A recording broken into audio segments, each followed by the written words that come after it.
Oh, I can hear clapping. That sounds a great start. Fantastic. All right. Well, first of all, I shall proceed with the presentation and that. So hopefully my screen is up and hopefully you can all see a screeching across the paddocks and everything like that. So Helen, if you can let me know that that's all working, that'll be fine. And off we go with today anyway. So yeah. Okay, well, thank you very much, and thank you for making me virtually welcome, I think might be the case. I would have liked to have been in person, but a few health issues that have been ongoing, and also in these times of COVID and restrictions on various things meant I can't be with you today. But rest assured, I've been working here from Toowoomba for 2 years straight now and been doing a lot of these presentations.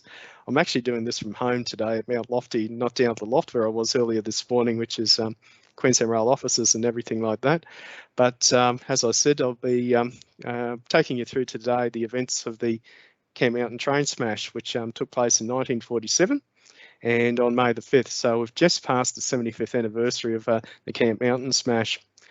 I joined Queensland Rail QR back in 2000, and one of the first things that I received queries about when I started it was about Camp Mountain smash. And virtually for the past 22 years with QR Queensland Rail, I've been always receiving similar inquiries about it. So it's obviously part of the Queensland Rail landscape and things like that. I was a bit surprised actually this year. I'd actually prepared quite a bit of work just in case there's a lot of inquiries came in about Camp Mountain, but actually this year was very quiet, and I was, which surprised me somewhat. But then again, as I said, perhaps with the passage of time and things like that, maybe as time has moved on, it has dimmed somewhat the events of that day and the trauma that went with it. So with that, I'd like to start into the presentation today, and I'm calling this presentation "A Screeching Across the Paddocks," and that was basically, and that will be a reference to the story of the what happened to the events on the day. I did jokingly say to Helen earlier on, basically screeching across the paddocks could be what happens today if the team system doesn't work, but by the looks of things, it is working. That's great. So just go back to the beginning. We go back to the story, which was connecting Sanford Valley with a railway back to Brisbane. The first ideas were put forward for that back in 1885. And there's several proposals that were put forward to build a railway out to the Golden Valley.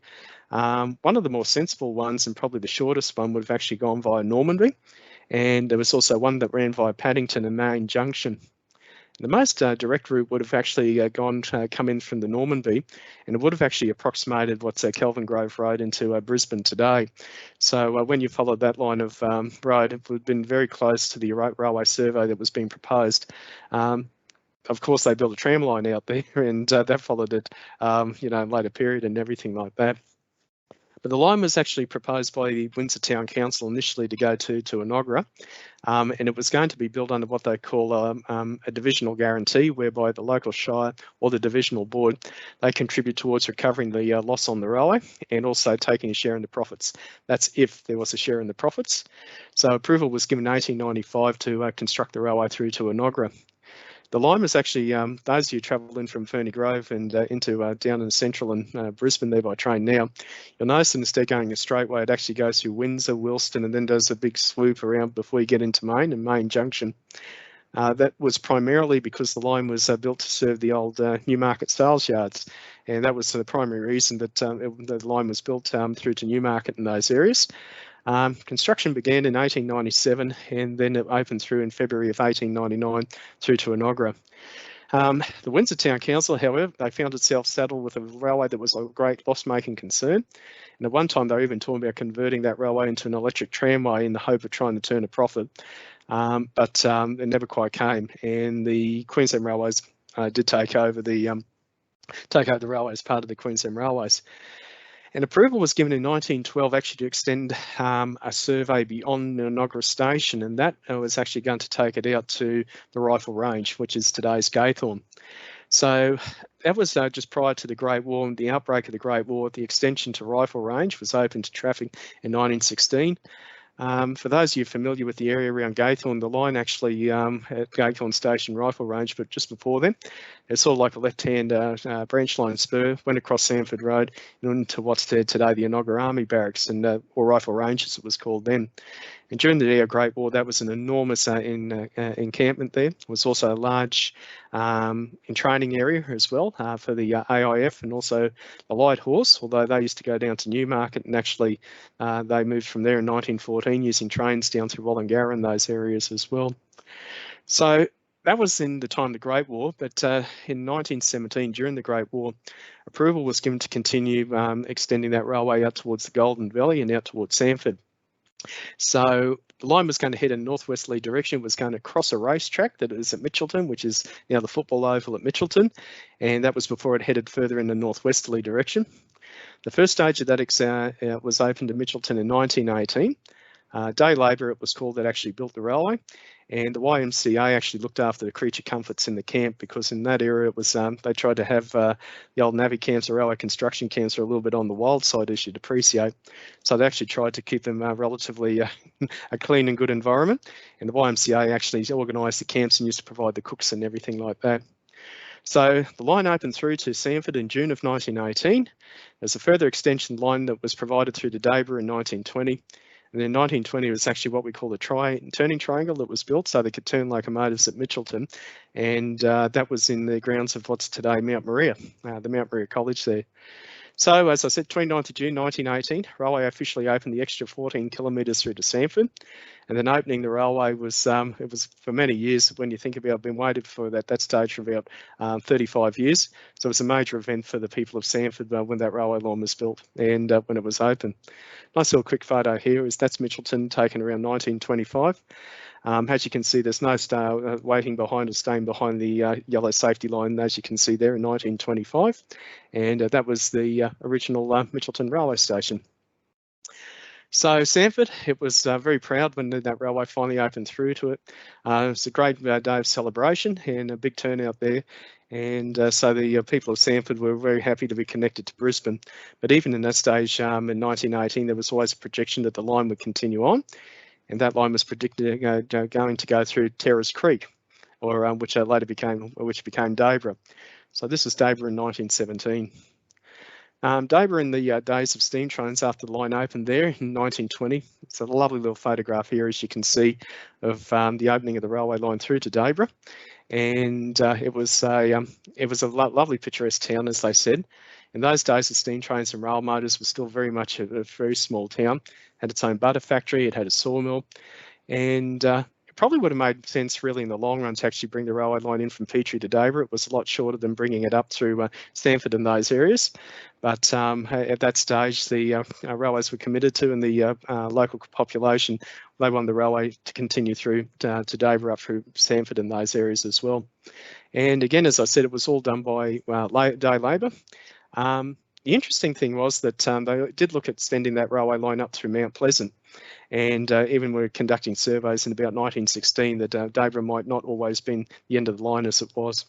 And had it gone through, that would have actually gone to the state forest area and actually been able to access into Mount Mee and those places. So Debra opened, it was in 1920, and for quite a number of years, and prior to that, Sanford, because of the lovely picturesque qualities of that area, it actually became very popular for picnics, for excursions and those, and special trains as well. And that was solely on the basis of the fact that it was close to Brisbane, it was a lovely part of the world, and it was a good day to go out for a picnic and everything like that. So this is where the story of the Camp Mountain accident starts to fit into the tale. And Camp Mountain, as I explained many years ago while I was talking to someone around it, I said it was just an ordinary Labor Day holiday with the number of, it was the next couple of excursion trains being run, and this could have happened to anywhere in Queensland, sadly, but the worst accident to still happen on the Queensland Railways was to take place on the Labor Day holiday, and that was on the line to on the Debra branch. So it took place, well known, on the 5th of May 1947. It was the Labor Day public holiday, and Debra in that area, as I mentioned before, it was popular for picnics, and the railway department used to organise special excursions frequently on the branch line, and social groups and social clubs and things like that, and other individuals, sporting clubs, you're able to actually hire trains to go to certain events. They're organised by the Queensland Railways, rail motors and things like that. So it was just another regular special day and special excursions that were being run for basically, in this case, for the Customs House Social Club. So there were actually 3 trains out on the line that day, and I think that's one thing in history that people tend to forget. It wasn't just one singular train on the day. Around the time the events, there are actually 3 trains that are going to be out on the Debra branch. They opened some of the stations as what we call staff stations because of those trains that are going to be operated on the line as a safe working procedure as well too. So the first train that actually went out on the Debra branch that day, it was for the St Albans Church of England Sunday School that was at Wilston, and it actually ran express from Wilston to Enoggera. The second train, and I guess we'll call this the Camp Mountain train, been chartered by the Recreation and Social Club at the Department of Trade and Customs of Brisbane, Brisbane's Customs House. So it would take passengers through to Closeburn, and then the empty carriages on the train, they continue out to Debra. And then what would happen, the train would return back empty from Debra. It would be leaving there at 4:30 p.m. It'd get back to Closeburn at 5:10 p.m. The locomotive on the train was number 824. I want you to please remember that number, 824. It was followed by a water wagon, or as a water gin as they called them in those days, and had 6 suburban passenger carriages. And probably many of you who grew up in the steam era and the diesel era even remember the old Evans cars, as we called them, which were the wooden-bodied suburban carriages with the crossbench seating. Those were the sorts of carriages that were going to be on the Camp Mountain train that day. The train, which was to give it railway train number, was E91, E being a reference back to Enoggera in times past. The train left Roma Street at 8:50 and it got to Central at 8:59. At that stage, it had about 215 passengers on board. It then crossed a suburban train because at that time, the line out to Debra and Ferny Grove and those areas, it was single line. It's not duplicated like it is today. And so it was just a one single line. So the train left Roma Street in Central, got to Newmarket, and it actually crossed a suburban train at Newmarket at 9:14. And then it also crossed the Debra rail motor because the rail motor was still running on that day and it was coming in towards Brisbane. So it crossed it at 9:25 and then it got through to Mitchelton and it got to Mitchelton about 9:30 in the morning. Now at this stage it was starting to run late and that's one of the things to remember about the events of that day for Camp Mountain. So the train's running about 8 minutes late that stage when it gets through the Mitchelton. And then travelled through, got through the Ferny Grove station. And then after Ferny Grove, those of you familiar now with the road, what they call the range between Sanford and Ferny Grove, it then started commencing the climb of the Sanford Range, as it was called. And it was later estimated it was travelling at about a speed between 6 to 12 miles an hour. So it's about 10 to about 15, 16 kilometres an hour. And one thing to note, it was travelled less slowly for the section. So you're starting to get an idea now. We've got a train here that's starting to run behind time and starting to lose time on the timetable. So the train, E91, after it got to the top of the bank or the climb, the bank as we call it in the railways, an upgrade or a climb up from Ferny Grove Station towards Camp Mountain, it then began its descent down the other side. Now, there was a downgrade or a descent that was about 2 miles in length, and that downgrade was about 4 or 5 kilometres in length. And there was a series of curves, and then there was a straight. There was a straight section of the line. This is all what we call on the downgrade. So the train could actually build up momentum for a run at that point. And that's very important, again, because on a downgrade run, you tend to build up speed. You can build up momentum. Possibly if you're behind time and you try and make up time, it's an opportunity to actually pick up time with your speed and everything like that. But as it got down towards the end of this long straight, and that's on Maclean Road South today, which forms part of the railway formation there from the time the railway was there, so down towards the bottom of Maclean Road South, the train was accelerated and there was a short straight and it went to a sharp curve at excessive speed. Now, at that time, it was thought it was possible that the driver was making up an attempt to make up the time beforehand because there was a special third train behind them and it was about 15 minutes behind. So again, the driver at that stage possibly trying to make up time. He's got another train about 15 minutes behind him, so he wants to clear the section and stay ahead of it as well. And during the descent from the top of the bank, the driver made a number of brake applications on the Westinghouse air brake system at the speed of the train. Very simply explained, this air brake system, the Westinghouse system, it's an air brake system. It's the exhausting of air from the airlines that puts the brakes on the train. So if you ever have a break in what we call the train pipe between carriages, that'll automatically put the brakes on. There's a Westinghouse pump basically that also has air reservoirs to put air back into the system, and it's also a way of basically trying to maintain the pressure in the air pipes through the length of the train. It's a pretty good system, invented by George Westinghouse in the United States, and the idea was you lose air, the brakes go on, so a way of controlling the train. So at the bottom of the straight that led down from that Sanford range, there was what we call a 5-chain curve, which is a radius, a half turning. It was about 110 metres in radius on that one, and that curved to the left. And halfway around the bend, the leading carriage jumped the rails. And between this point and the end of the cutting, the engine rolled over on its right-hand side, what they used to call in the railways in the old day pitched in, and it ploughed into the embankment. And the tender carrying the coal and the water, that also followed as well too. This was happening in rapid succession. And the previous image that I had there is from the Queensland State Archives. It's actually from the crash files that are held out there. And if you had a look, you can see the ultimate position here of the carriages that were behind the locomotive, the tender, and the water wagon. And you can see the carriage immediately behind there as well.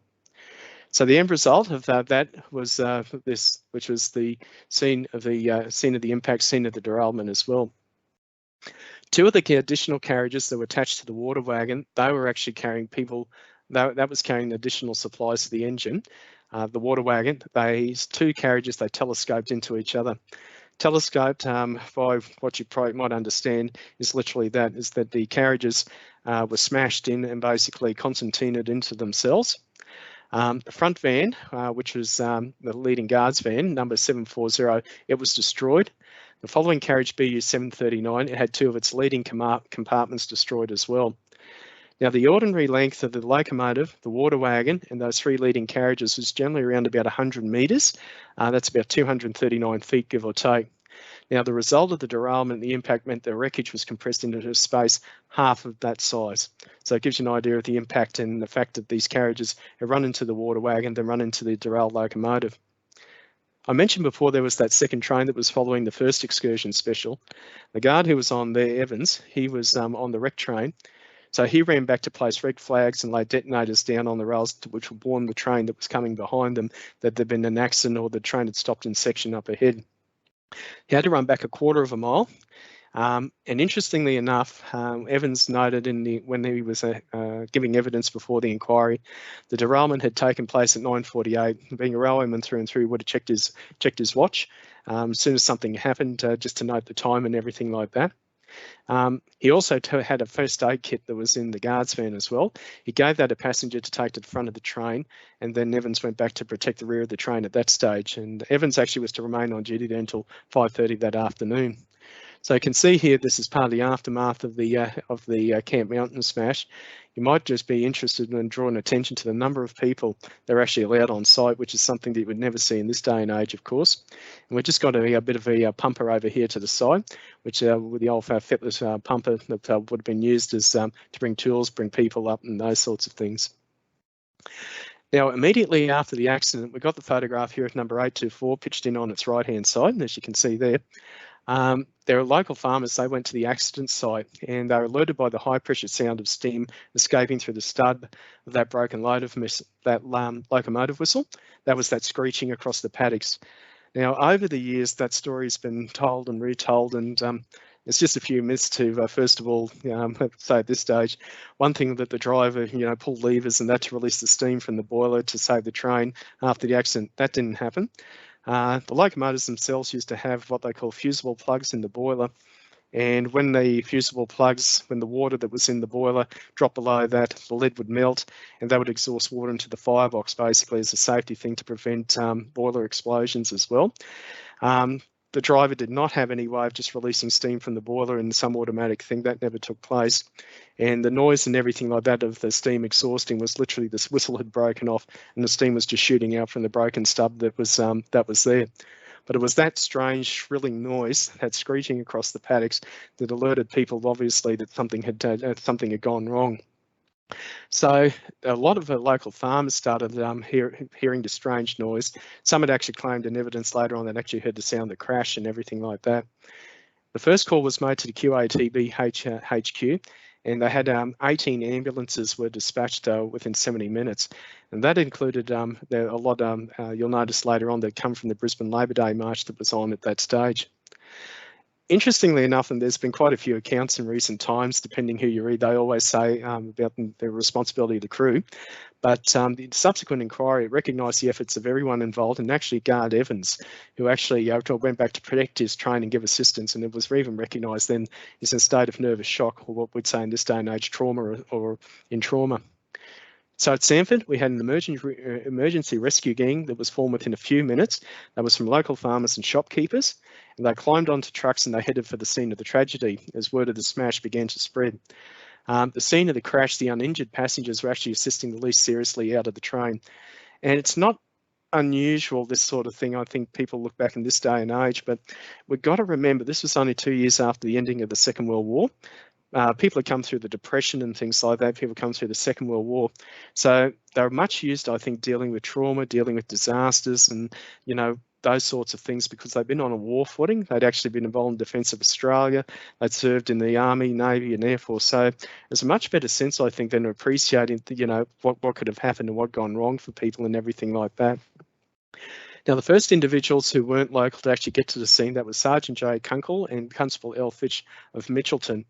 They'd actually got a phone call about a quarter of an hour after the derailment from a nearby homestead. So they were the first non-local people who got there. So by 11:05, 14 ambulances, including 6 from the Brisbane Labor Day procession and every available car from the Brisbane Ambulance Centre, they called in others from Messangate, they started to arrive on the scene. So it was a fairly quick response already that was starting to happen to the smash. I mentioned before about the third train that was out on the line. Now, it was hauled by a C-17 class locomotive, which was the same type that was on the number 824 C-17. It was had a water wagon behind it, and it had 5 coaches on it. It had actually come up on the section, and it got to the crash at about 10 minutes past 9. The last 3 carriages of the Camp Mountain train were actually still what we called on the road. So although there'd been the major derailment and the concertinaing of the carriages up front, these last couple of 3 carriages were still on the road. So what happened was that the train came up behind it and then tried to take these 3 carriages plus its own train, tried to take that all back to Ferny Grove, but unfortunately the load was too much for the locomotive. So what happened was that train then went back to Ferny Grove, set its own carriages back, went back to the crash site and tried to lift the 3 carriages left behind, and then it later went back to Maine as well. Now the breakdown train, there was always a breakdown train at Maine with breakdown crews. As soon as there was a major incident, as soon as something gone terribly wrong that they were required, there's this a coded series of whistles that would have been given out from the main locomotive depot, from locomotives and that, to call out the breakdown crews. And the breakdown train had special wrecking equipment, rescue equipment, anything that was required in the event of a breakdown, or more importantly, in case of a derailment or some such similar. So it set out from Maine, and it left at 10 a.m. So it gives you an idea of how quickly, again, these responses were taking. And it was hauled by a small PB15 class locomotive. It got to the crash site at 12:45 and it remained on site until 6:15. Now, the other thing is, don't forget, there were 3 trains on the line that day. Second train, the Camp Mountain train, is off the road, and at this stage, is being the scenes of efforts, for retrieval, to clear the site, to try and get to the rescued, to the injured, and those sorts of people. The same point, that first picnic train, it stranded out at Sanford. So the driver and fireman, they stayed there, and then they eventually had to walk back from Sanford to Ferny Grove. So they would have walked through the crash site, and they got back to Maine at 6:15 in the evening. And that train was locked in until after the clearing of the line was completed. So it finally got back to Maine on the 6:30 p.m. the 7th of May 1947, about 2 days after it actually set out. One little anecdotal story, just like pass on to you as we go too. The doctor who looked after my mum when she was pregnant with me and when attended my birth back at Boothville Hospital in the mid-1960s, so I'm giving my age away there. Jack Buckley, his dad was a boilermaker at Maine, and he did remember, he told me for years afterwards, seeing the breakdown train head through on its way through to Sanford, because he knew, even at Wilston, living there at Wilston, Windsor, you could hear those whistle blasts, the code signal, and they knew railway people knew something was up straight away. and he remembered actually seeing around Newmarket area going down and seeing the breakdown train go through at, as he said, a great rate of knots and everything like that, heading out to Sanford. And as soon as that happened, they knew something gone wrong up the line, as they said. Now, the first doctor who got to the scene was a Dr. E. Marks. He actually got a hypodermic morphine syringe prepared, and then an ambulance man crawled through the wreckage, and he actually administered that to the passengers who were remained conscious, who were actually trapped in the wreckage. So he was crawling through and administering morphine to them. 3 doctors came from the Brisbane Royal General Hospital. It's thought that the emergency operations being necessary to save passengers, amputations and another form of trauma surgery to try and get the passengers out. They're very fortunate that that didn't have to be performed. It had been performed in many railway accidents in the past. The driver, who was driver behind, he had to actually get the syringe. He had to administer it to himself because the ambulance man who was crawling through the wreckage to get to the engine, he couldn't get close enough. So he had to hand the hypodermic to the driver so he could inject himself. Now, when the injections had been completed, the passengers, the ambulance man and an emergency breakdown crane gang, they made what was called a determined assault on the wreckage to break into the wreckage, to try and clear wreckage, to try and get to the injured and ultimately to those that died. Under 824 had turned over on its right-hand side. They actually found the body of the fireman who was Fireman Knight. Driver behind, he was also trapped inside the loco cab, and he was bent almost doubled, so he was trapped in there. They also brought in oxyacetylene axes, brought into action as more railway gangs arrived, and that was again to try and get in to release the dead and the injured. And the standard method to get into those wooden carriages in those days was to use axes. Then they use saws, and then they bring what they call breakdown crews to cut away the top of the carriages and get inside the internal spaces. My grandmother was involved in a train smash in 1925 at Gillen Siding on the Mount Perry line, and she was in a carriage that went over in a derailment. And again, that was the standard way of trying to get into the people who've been trapped in the carriage rolled over, smashing through the roof and try and get into the people in there. So in the case of Camp Mountain, when the first carriage was cut into, it was also barring the crews to trying to get to the crew, the driver and the fireman. The fireman was dead at this stage. So Hind, he was actually conscious throughout the ordeal. He actually even got a hacksaw during the rescue efforts. They gave him one so he could help cut himself out as well. So at 3:30, he was lifted through a hole in the roof of carriage and into the wreckage and things like that. Then 3:40, they found the bodies of 3 children who were also removed. And then the last of the injured was actually taken to hospital, arriving at about 5:30 p.m. So that was about 6.5 hours after the accident had taken place. Now, throughout the afternoon, crowds that were variously estimated between 400 to 600 people, they lined the railway fence near the cutting to watch the rescue work. I think in this day and age, when we think of workplace health and safety, with accidents, with major incidents and things like that, there's cordoned off areas that people are not allowed within a certain area that is basically almost like a quarantine area. When you look at the events that happened in 75 years ago in those times, people were allowed on site and they actually came to watch. And in many cases, locals were actually paid to assist on the day and even the day after in clearing the wreckage and getting access to the wreckage and basically being involved in that, and were actually paid for the work as well. So it was thought there were about 400 to 600 people that were there. They lined the cutting near the cutting to watch the rescue work.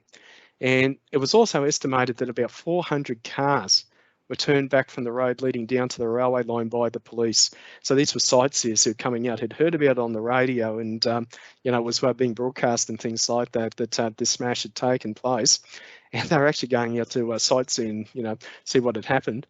So the police actually had what they call a ghost patrol car, and it repeatedly warned the morbid sightseers who approached time and time again to the rescue operation, don't go there, we'll arrest you. So it was ghost patrol car, which is actually a police car that we call an unmarked police car in this day and age. Now, in testament to the toughness of those in that era, the uninjured from the train, they were actually moved to a nearby paddock and they spread out on the trees and ate their picnic lunches. I imagine they were also in shock as well to the events that had taken place. So a rescue communications centre was set up on site. That was to coordinate the work of the railway people on site and also the police. Now, the initial rescue task, they abandoned that at 8 p.m. in the evening, and that was just before that of another body, that of a young girl, was found. Then late at night, they brought in special lighting equipment that had been arranged for, and that task was to clear the wreckage and to continue clearing it as well. So the gangs worked on the line and they cleared it to allow for the actually for the rail motor from Roma Street to Davra to come back on Wednesday, 2 days later after the smash. So that was on the 7th of May 1947. Surprisingly, there was little damage that had been done to the rails themselves, and there are only 2 lengths of line that required replacement. Car number 742 and 739, they were righted, put back on the road, and then they towed from the line. And the locomotive 824, it was righted, it was placed back on the rails, it was towed back to Maine, back to the main locomotive depot, and it sat there for a very long time. And a lot of people, and we've even seen photographs in the railways, of course, of 824 sitting out in Maine after the Camp Mountain smash. The wreckage of the first carriage, the water wagon, the tender, they were all taken back to Maine, and that was taken back on flat wagons. So the ultimate toll, there were 14 passengers, the driver and the fireman, 16 in total died. 38 passengers were injured. And it was the first major accident on the Queensland Railway since 1925 in loss of life, when 10 passengers were killed. It still remains to this day the most serious accident on the Queensland Railways.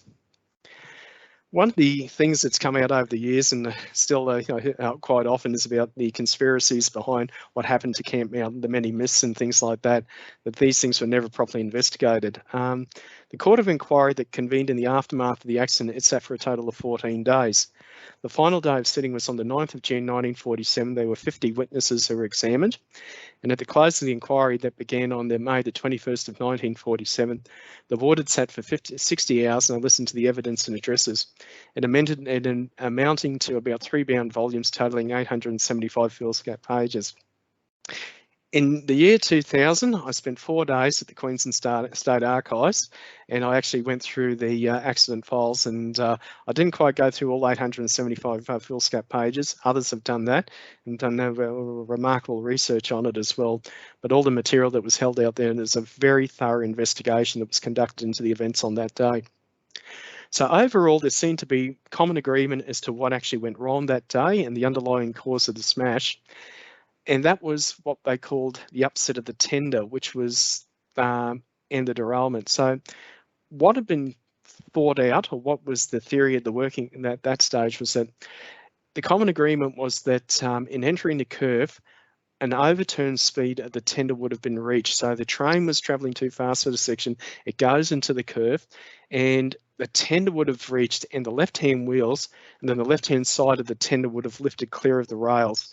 So it's coming to a left-hand turn, so I'd suppose say the momentum, the centre of gravity, would move it off to the right. So in the driver's favour, however, it was found that when they subsequently examined the locomotive and the tender after the smash, the driver behind had made an emergency application of that brake coming down the range. So the brake handle and the gear, they all found in what was called the emergency position. So that during that final run down into the curve, driver behind, he made an attempt to retard the speed of the train. He must have realised by that stage things were getting away from him. He saw the curve coming. He made an emergency brake application to try and bring the train to a halt to slow it down. But unfortunately, he didn't make it in time. The board also, they set out to view the wreckage scene, and early in June, and they examined the castings on the tender bogie. So this is a very thorough investigation that was carried out. They had 3 visits to the crash site. That was on the 22nd of May, the 28th of May, and the 11th of June. And on the first visit, the members of the inquiry, they had 4 witnesses. Others travelled by rail motor to the derailment location. They walked back alongside the train to the top of the range, made a special test train that provided for the inquiry, and the idea was to recreate as much as possible what had happened on the day. Similar locomotive, carriages similar, loaded with sandbags, and that to give the weight of the train on the day as well too. And they virtually re-ran that train to try and get an understanding of what happened on it. James Brown, he was a Camp Mountain farmer. He saw the train shortly before it left the rails. He said it was travelling faster on that section than he'd ever seen a train travel on there before. And the train was making a tremendous screeching noise when it came down the range, and he heard from some distance away. So it was travelling too fast for the section. And that was common testimony by all the witnesses. It appeared that there'd been no apparent attempt to break the train during its run down from the top of the range until it almost got down the bottom there. Another witness said that they appeared to be travelling too fast for the section. That's the rail motors we spoke about before. The wreckage still left on site after the Camp Mountain disaster, as you can see there. Now, what was crucial was that in the final minutes of the journey, what was lost was what actually happened on the footplate with the driver and the fireman in those last few minutes on the run down. Driver behind, he'd actually transferred to main depot from Wollongabba. He didn't know the road, as they say in the railway, so he'd never actually been out on that section of line. He hadn't worked beyond Ferny Grove, and his fireman who was put on, he died, in the smash itself. He'd actually come from the northern divisions of the railways in Queensland. He'd been driving in Brisbane only a month before the smash. The driver didn't know the road, but he was permitted by the rules that was relying on a fireman who was not sufficiently knowledgeable of the section, but he had an idea of the section he was on. And that was because the fireman, he'd actually passed the driver's examination. He'd actually been a cleaner at Debra in 1920s. His dad had also been the station master at Mitchelton, so he had an idea of the line, and he knew the line, but not as a class driver or anything like that. Now, the court actually accepted the fact that he was a competent fireman, he was a good acting driver, he knew more or less the line, and that enabled him to tell driver behind where they were on the line and what would be around the next bend, literally sort of thing, and also when to brake, when to open the regulator, put speed on, and those sorts of things. Evans, the guard on the train, he was the only member of that three who survived. He gave evidence into the inquiry and said the journey from Brisbane was uneventful to the bottom of the Sanford Range. And before the day of the tragedy, he made those 3 trips on the Debra branch to learn the road, to understand where they were and how to work it. He acted each time as an extra guard. He also worked 2 trains himself as a guard on the line. And he as far as they were concerned, he knew the road. So on the climb up to the Stanford Range by the picnic train, he stood by ready to drop the tap to put the guard's van brake on in the event of the engine stalling. And he stood by his testimony that he felt the engine speed was not excessive. However, given the fact that the train was behind time after its slow climb up the top of the range, Evans had said that it would have been unwise for him to pull the tap, and that's make a brake application from the end of the train in his guard's compartment. So he wasn't prepared to do that. And the represents the 2 major unions representing the crews who died in the smash on the footplate and the guard. They actually went in their own directions with theories as well as to the cause of the disaster. So they actually ordered a search of the scene, looking for a kingpin of a tender's leaking bogie, because one thought was that a pin had dropped out from the bogie that had contributed to the derailment of the locomotive tender. For the people who died in the smash and in remembrance of it, they held 2 memorial services. This was at St. Stephen's Cathedral, St. John's Cathedral, and they were on the Thursday, the 8th of May. So you're looking only a couple of days after the smash. Funeral for those who were held on were held on the Wednesday the 7th, and on Wednesday the 7th, and also, sorry, I got that date wrong anyway, 7th and 8th of May. Now, after the news, the Camp Mountain derailment was received in Brisbane, the Old Telegraph newspaper and the Courier Mail, they actually had a permanent hire on a light aircraft at Archerfield. So the reporters in that jumped in the planes literally and flew over the site. And one of the interesting stories that always came out for years afterwards, and I heard this on a number of occasions, were the people were saying that the Royal Australian Air Force had actually heard about the smash and came to survey and survey the scene and that. It was actually the Courier Mail and Telegraph reporters and photographers flying around the site so they could get back and get into the afternoon sections of the afternoon editions of newspapers and things like that, who were actually photographing it from above. So it wasn't the Royal Australian Air Force. There are other theories and myths that always came out, and they're still quoted today. These are the crews were affected by alcohol. The crews were cleared of this. They're medically unfit. They were cleared of that as well. And the other wonderful one that we still hear from time to time in the railway is that the locomotive was dangerous, deemed unfit for traffic. This was all discounted by the inquiry. And another favourite is that the locomotive number 824 was scrapped after the accident, become some sort of hoodoo locomotive the crews would never touch. Railway people are not like that, I can assure you, because the locomotive was actually restored to traffic. So 824 was repaired. It continued in service in the southeastern corner of the state, or the old southeastern division of the Queensland Railways. It was eventually transferred up here to Toowoomba in 1958, and it was finally withdrawn from traffic in May of 1967. There are when that locomotive was withdrawn, there were about 84 of that class of locomotives still operating in Queensland in 1967. They still had 157 on the books that's withdrawn from service or still in traffic. So this engine lasted until virtually the very end of steam in Queensland, and that was primarily because of the fact it was rebuilt after the smash. And I guess you could say that an engine that arrived here in the 1920s was rebuilt and was given those extra 20 more years of life because of the way it was rebuilt after the smash and everything like that. So it actually had a very interesting afterlife and things like that, the locomotive. And it was actually donated, it was kept aside by the Queensland Railways. And then the Bungle Shire Council, which is Injune and those areas out near Roma, the Injune railway line had closed in 1967, if memory serves me correct, at the beginning of 1967. And the local community had actually asked for a steam locomotive to be donated because in that era, many of you remember steam locomotives being placed in parks and everything like that. So they actually put forward, and the engine that was going to be given to the Bungle Shire was number 824. So the line actually officially closed by the time that engine started its journey out to Injune from Toowoomba and Roma. And it actually, when it went out there, it was a small little AEC rail motor that actually towed that engine out on the line that hadn't seen a train, and actually was taken through to Injune for the final journey. Now, that locomotive 824, and I'll just do a little bit of work on this one, and now carries the road numbers for another locomotive, number 809. And the locomotive, the original 824 road number, as we call it, the brass thing on the front of the boiler, and also the builder's plates that says like a locomotive's birth certificate. They were actually purchased privately by a member of the public and for their own collection. When the time came for number 824 to go out to Injune, those had been taken off it. So literally, there was a store kept of these things at Ipswich, and the then area that used to look after the historical area, I think it was Bill Henderson was the person. They actually allocated numbers from that were actually sitting spare to this locomotive along builder's plates. There's a classic examples. There's an engine out of Winton that actually is a locomotive called number 1015, but it's got these builder's plates and number on the side saying it's number 1077 as well. But 809, it was actually came from the same builders in England, Armstrong, Whitworth and Company, and it actually came out in the same batch of engines that came out with 824 at that stage as well. So 824, it was placed in that park at Injune in 1967. Now, it's been called, and the people at Injune said it's a locomotive of many colours, or a train of many colours. And it was actually, when it was towed out, it was given a coat of paint by the Queensland Railways to present to the park.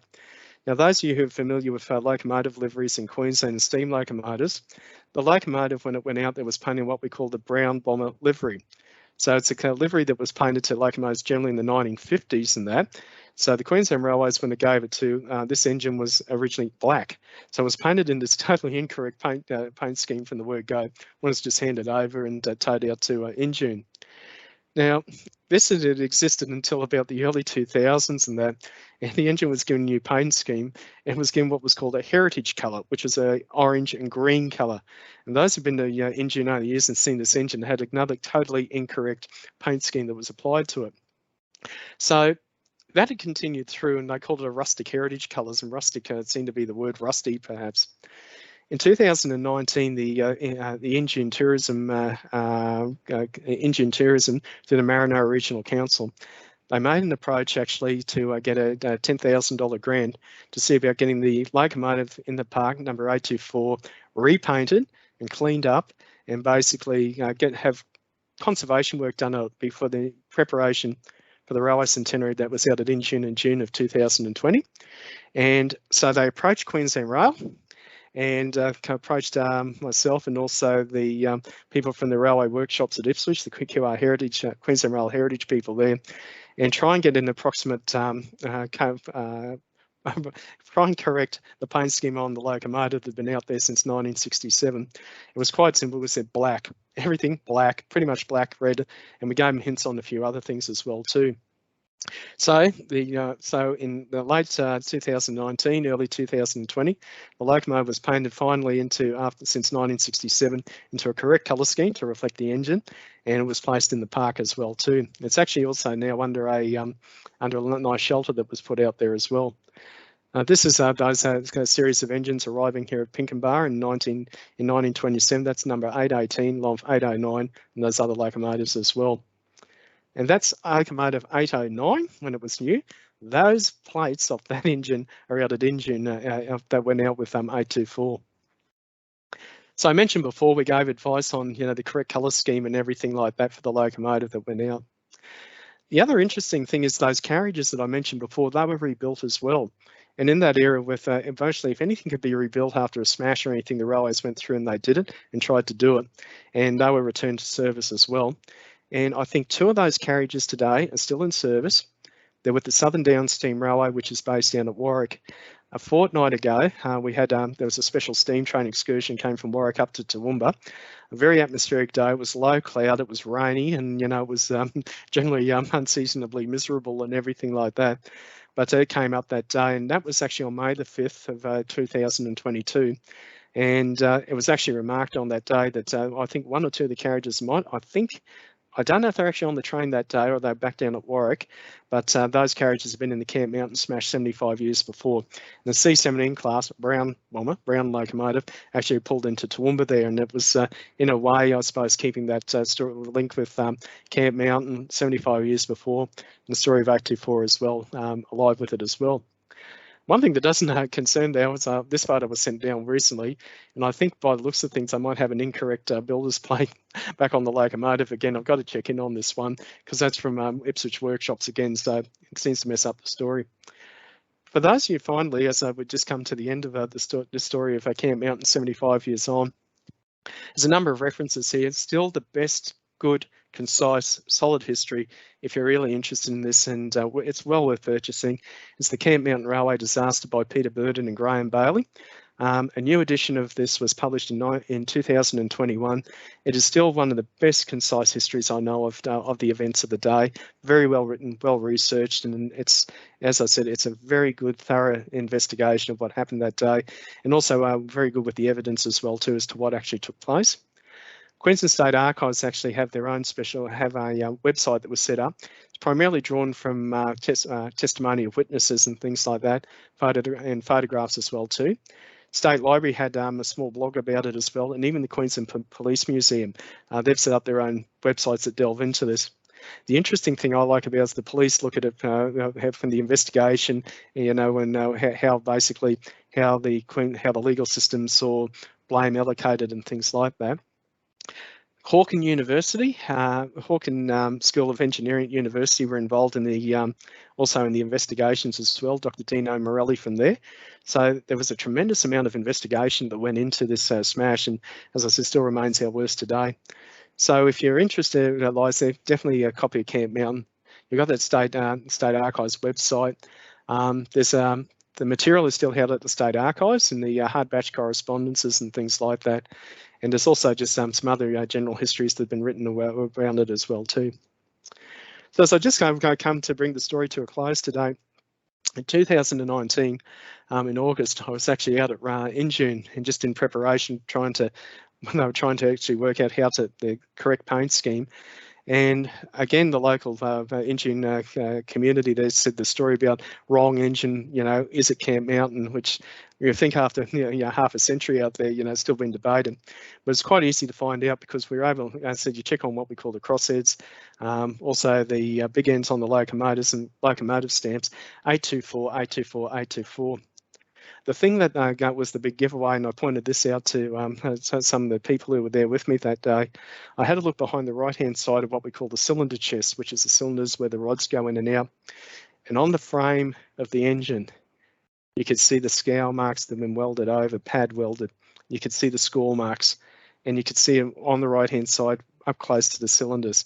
As soon as I saw it, I said, that's the clinching evidence. I said, that's a sign of what happened that day at Camp Mountain when number 824 pitched over and went in on its right-hand side hard. There's the marks that are still here 75 years today.